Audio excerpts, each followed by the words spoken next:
Hi, this is Phil, Dirty Drive Away.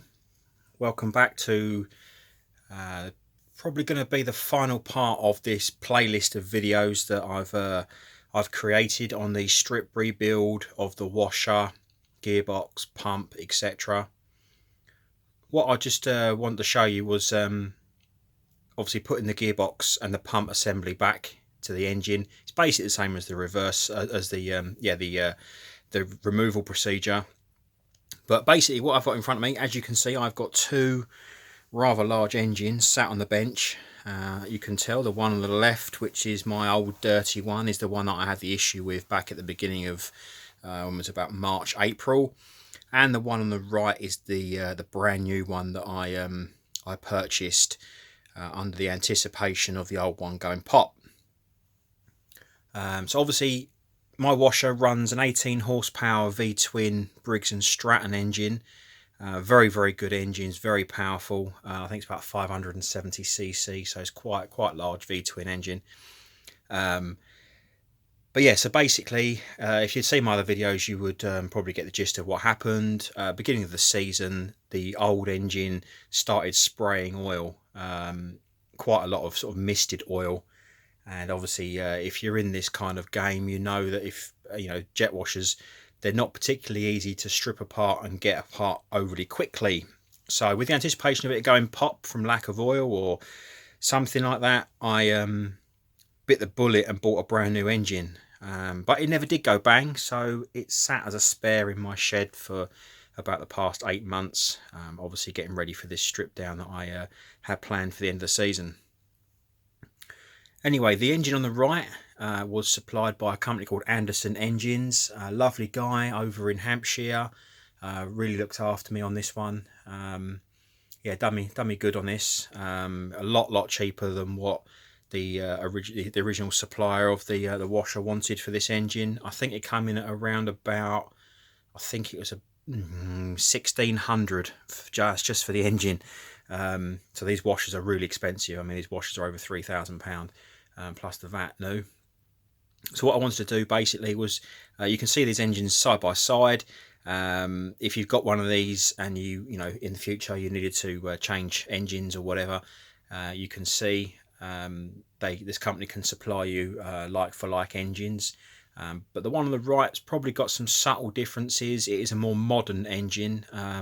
The one on the left, the old one, was probably a late 2013 model, whereas the one on the right is a current one that was supplied directly from the manufacturer. So it could be a late 2017, 2018 version of the same engine. So basically, you can see in front. This is the it would be the pull start. So it's the, as you're at the engine, could be the back of the engine, I suppose, because the exhaust goes the other side. But yeah, there's not really much difference between the two of them. The only major difference I can see on this one is on the brand new one. They have changed where the fuel tap is, which actually works for the better, because you can see, let me see if I can get a something pointy. So you can see on this engine right here where I'm pointing the torch, that's where the fuel tap is on the old engine. And on this new one, it's the little red, there's a little red fuel tap, twist tap on the right hand side, which is handy because this side's always vacant on in the van. And the downside to this one is when you want to take the fuel tank off, if you want to get underneath the fuel tank, you've got to fiddle about with this, because the actual the equivalent twisty bit is up underneath there, and it uses this little kind of this sort of arm here to activate the fuel tap underneath. So actually it's quite a nice little addition, that one. It does save messing about. It means you can get the fuel tank off this one a lot quicker than that one. You have to kind of mess about with this trying to put it back on. So that's that. From the front, it looks pretty much the same. Everything's in the same place. I'm just going to give it a little spin around, see if we can look at the other side. So this is the right hand side. As you can see, it is more or less identical. You can get a better view here of where that fuel tap is. The new one there. Whereas obviously it's not on the old one. but you got it right here, which is very handy because you can just come in and you can twist it on and off as you please. But yeah, as you can see, everything else is the same. I will have to add my wire. Now, if you've got one of these washers from the factory or from dual pumps, whether it was an error on their behalf, I'm not too sure. But this is an electric start washer with a complete electric, it's got a charging system, it's got a regulator rectifier, it's got a starter motor.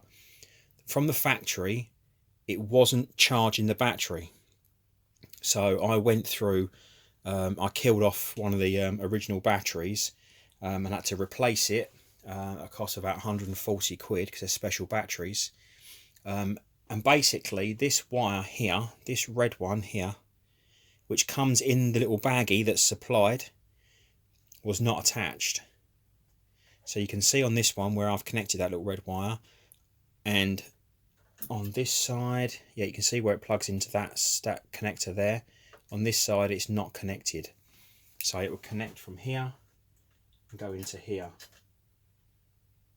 That provides the charging for the battery. So why it's obviously, yeah, why it's not connected, I'm not entirely sure. Obviously this engine is designed for electric start, so you would need a battery. Obviously it's got the pull cord on the side, but because of the location in my van, I don't actually have access to the pull cord, so I may actually take this off of here just to give it a little bit of extra cooling. So yeah, so if you've got a new one or even got your old one, if you find your battery's running out, that's going to be your problem right there, is that little wire is not connected. It won't charge the battery. The other thing you can see, I mentioned in my previous video, these style bus quick drain oil valves. Now as standard you can see, let me see if I can just zoom you in a little bit. Just going to pan you down, see if I can get a side by side shot here. So you can see you've got the quick drain on the left, and this is the standard, I don't know what they call it, I think it's a 3/4 inch or a 3/8 inch square drive. But once that is in the trolley, you'll have seen my previous video, when that's in the trolley, when you undo that to drain the oil out, oil will piss everywhere, absolutely everywhere.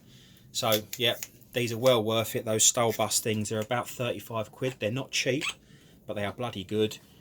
So I will be fitting one to the new engine very, very shortly. Right, let's pan you back out.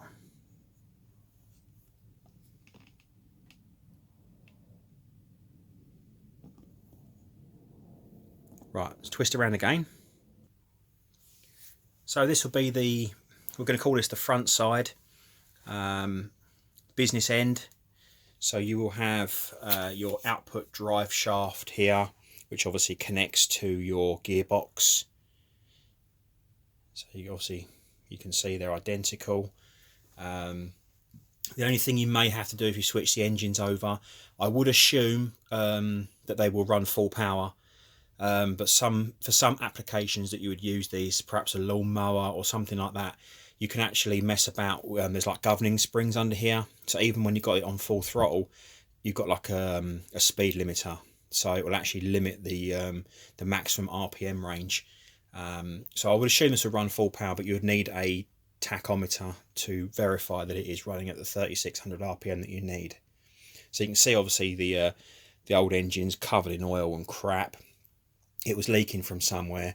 I mean, there's a lot of oil around the head gasket here, both sides. It would be pretty unusual for both head gaskets to go at the same time, but you know, it may happen. I've taken the tank off before and there's nothing directly underneath it of any concern, so it's coming from round here, or it's coming, what I thought it might be would be the seal on the back end, and it's blowing through. Obviously, it's an air-cooled engine, so you won't really know until you take all the heat shields and stuff off. But yeah, you'll notice obviously there's no exhaust on these. I've taken the exhaust off the old one. They don't come supplied with new exhausts, purely because there are various different exhaust mounting and exit types. So depending upon what it's used for, you get bigger ones, smaller ones, sort of side exit, different. There could be like between up to 10 different styles of exhaust. So if you want to buy an exhaust, you can obviously buy a new exhaust, or you just use your old one, which is what I'm going to do. You can see on the possibly just about see on the right one. Turn my light on again. The only addition I can see is the addition of this. Looks like an oil pressure switch just here. I don't have a light or anything on the old one, so it will just be left as it is. You can see this one's just got a little blanking plug in it, but there is a switch on that one. So how that works, I'm not entirely sure. I'm sure if I looked at the parts diagram, it would show me how to wire that up. But yeah, you can obviously see where the shaft on the old engine gets quite rusty. Obviously, if it is in the damp, the engine gets hot. As it cools down, you can get condensation, and it obviously builds up a little rust layer. That's the reason why it mugged me off trying to get the gearbox out previously. And obviously you've got a nice shiny new shaft on this side, so I may put a little bit of like anti-seizing grease just on this, just to stop it from seizing up in the future, in case I need to take it apart again. So yeah, we'll do one more final flip. So this is the final side. As you can see, pretty much the same. You can now see the different with the switch on the side. But yeah, apart from that, it's an identical engine, runs the same air filters, etc, etc. So obviously the new one's going to be going into the freshly rebuilt washer, and then in due course this one will be stripped. I'm going to strip it completely, do a complete strip, put new gaskets, new seals, and basically try and find out where that oil was spraying from. But yeah, that's that. So I'm going to separate these videos, because obviously this one's been going now for about 10 minutes. I'm going to do another video with actually putting the pump and gearbox back into this, rather than tagging it on, because I'm sure some of you want to see the pump and gearbox reattachment without having to listen to me gas on for 15 minutes. So yeah, if you found this video interesting, that's fine. If not, well, I'm sure there are other interesting videos we can watch. But any comments, any questions, just ask. I'm not a guru on these engines. I've never stripped one down. I do know a bit about engines, but obviously small sort of agricultural type engines I don't not have much dealing with. So if I can help you out, I will. Right, that's all for me. Take it easy. Bye for now.